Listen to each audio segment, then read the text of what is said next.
always usually difficult to understand on a global level. And so I want to introduce our panelists who are here. I have been a member of CFR for about 20 years. I was the Edward R. Murrow Fellow here when I came back from overseas from the New York Times. Very lucky to have this distinguished panel. I'm going to start with So to kick this off, we are going to have a discussion between the three of us. And once we finish, we will open the floor to your questions. And we have this distinguished panel who's eminently qualified to do that. And the issue in foreign affairs today, of course, is Russia and Ukraine. So Joseph Sani, who's the Vice President of Africa Center, could you tell us how this is spreading around the rest of the world and what the implications are, especially for the African continent? Yes, thank you for having me. Sure. Good afternoon. So I think you touch on many things, and what this war in Ukraine reveals is the interconnectedness of the world. However, at the same time, we are also witnessing a fragmentation. So the interconnectedness, we saw it in Africa with the direct implication was what we call the 3F. High prices of food, fuel, fertilizers. Who knew that a war in Ukraine will affect those things?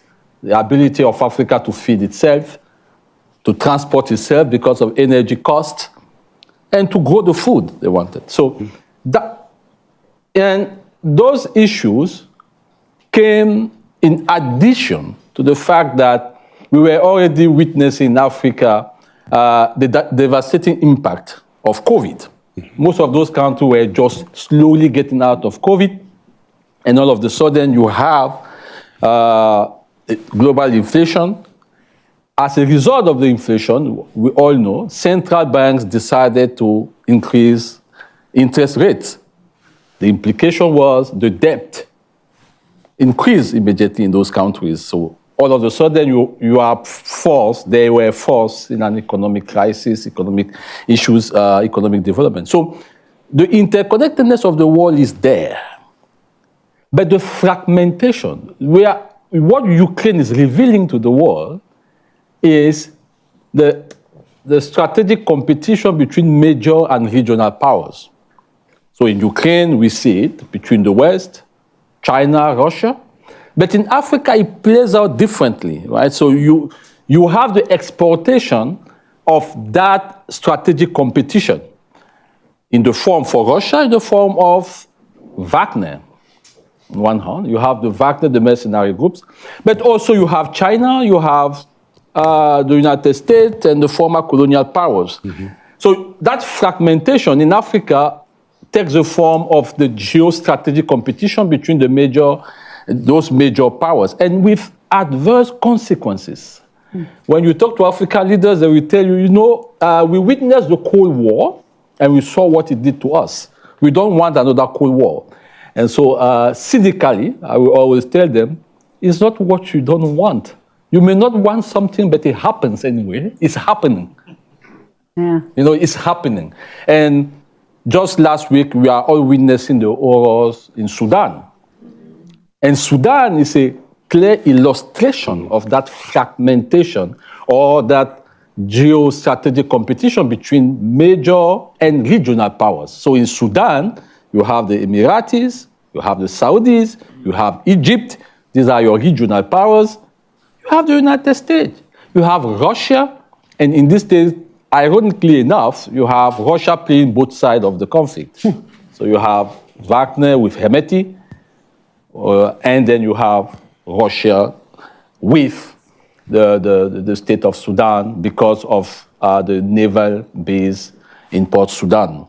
So the lesson here for us and for educators or for our students, the great question you asked was, where are we going? I think there are some elements. We are moving from what we used to call a kind of Pax Americana world where the United States and the West were the gendarme or the policemen somehow, and the system. So the system was built after the Second World War, but the system transformed itself to meet the moment of the Cold War and then the Pax Americana. But now, we are moving to a much more, I will say, a competitive, multipolar world.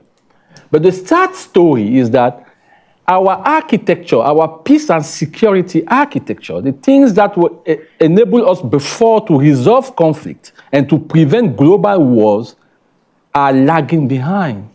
That's why we are ineffective in resolving, let's say, the conflict in Ukraine. We can't find the instrument we have, the Security Council, or all these regional groupings are ineffective in this competitive multipolar war. The same thing in Africa, in Sudan. We can't find solution because that architecture in Africa, whether it is the AU, regional economic communities, that architecture was designed for a particular world.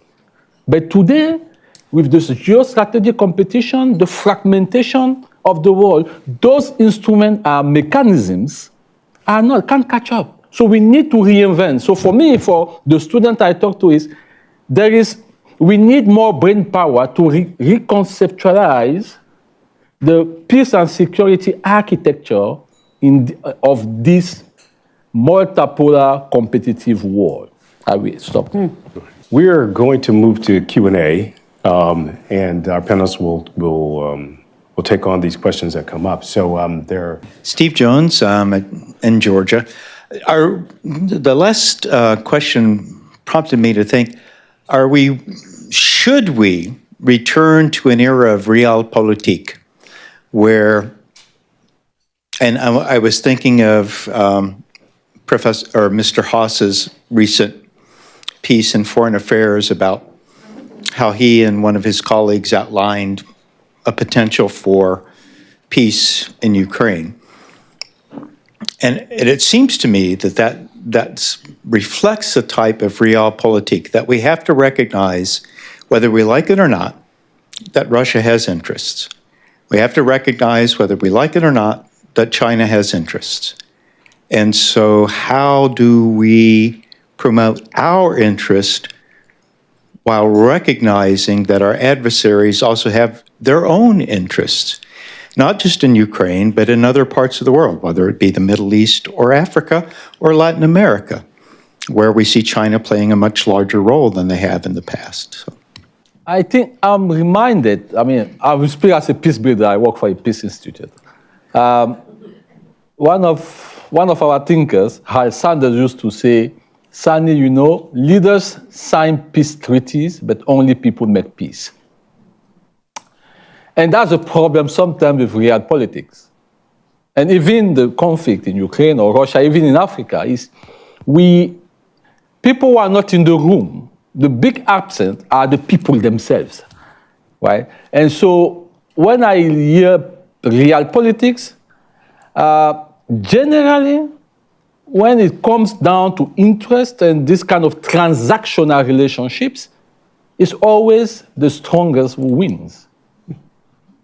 And it leads to injustice, right? So, and then it leads to this whole mass protest, etc. So I think I will say, if we start listening to people and connecting at that human level, maybe that's where, maybe, not, we will create or come up with new forms of interaction and engagement with peoples. Yes, structure, states, leaders are important.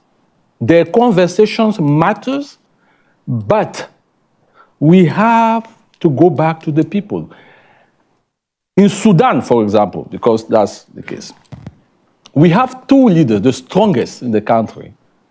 We were that close to a deal that resulted from a democratic process because people really challenged one of the most powerful and the most cruel leader, Omar al-Bashir. But people had enough of it, and they took the street and actually changed things. And we, international community, in our deal making, we focus on two leaders. And those two leaders really, are destroying the country as we see. So, and then we were all surprised. Oh, gee. No, because in that process of peacemaking, we remove citizens and then we focus on the leaders. And we started to make deals. So how do we make sure that the integration of the one part of the army, and we forgot all the ideas, the energy, the momentum from the people. So I think moving forward, we have to find a way to connect aspiration of citizens, the energy from the street, and policy making. For the moment, there is also a fragmentation at that level. And therefore, the deals are illegitimate. So we have a crisis of legitimacy. Thank you so much. This is really great. I'm Susan Page. I'm at University of Michigan. Of course, I'm obsessed with Sudan. I want to ask more from the practitioner standpoint, even though now I'm a professor. How do we actually get the US, but it could be other countries, to actually do exactly what you just said? I mean, many of us have basically been sidelined because that's what we focused on. Like, let's talk about the people. This is the people's uprising. This is what they wanted. They never wanted the military in power. That was the whole point.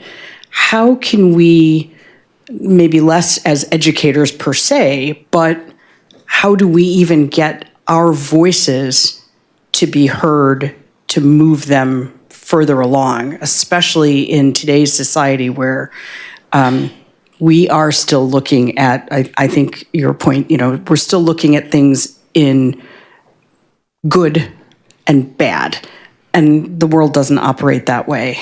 So that's kind of broad. And this is also the difference between what I will say the US approach and China and the rest. When we see our US engagement, at least in Sudan or where else, the United States has a whole of a society approach. We invest a lot on civil society. We need it more, but we do it. China will not. Even the French will not. And that's why they have this problem in the Sahel. They work with elites. China is making the same mistake. They will pay the price later. They engage with elites. The government, they will build a palace for the government, a good stadium so that the president will win election the next cycle. Only the US engages with the whole of the society, civil society, the media, etc. And that matter. We need more of it. So to answer your question, I think we need more investment on the people, civil society, the media, all this business association. We need that kind of engagement to create the space and allow for citizens to build the type of relationships that can move things. Only citizens can build those relationships. And I think we need more investment in those. I mean, someone coined the term social capital. That's the only way you build social capital. And with that social capital, you reduce transaction costs and you build legitimacy. And so for the educators, it's really how do we encourage our students to get involved in that civic infrastructure. Even in the United States, we are bowling alone. Right? We are bowling alone. Like, look at around us. I mean, how many of us are part of our neighborhood association, for example? Not. And now with the technology, social media, I mean, my own children, they spend their time on, they don't go out. And so we have that responsibility on encouraging and showing the benefit of bowling together, I think, to build that social capital.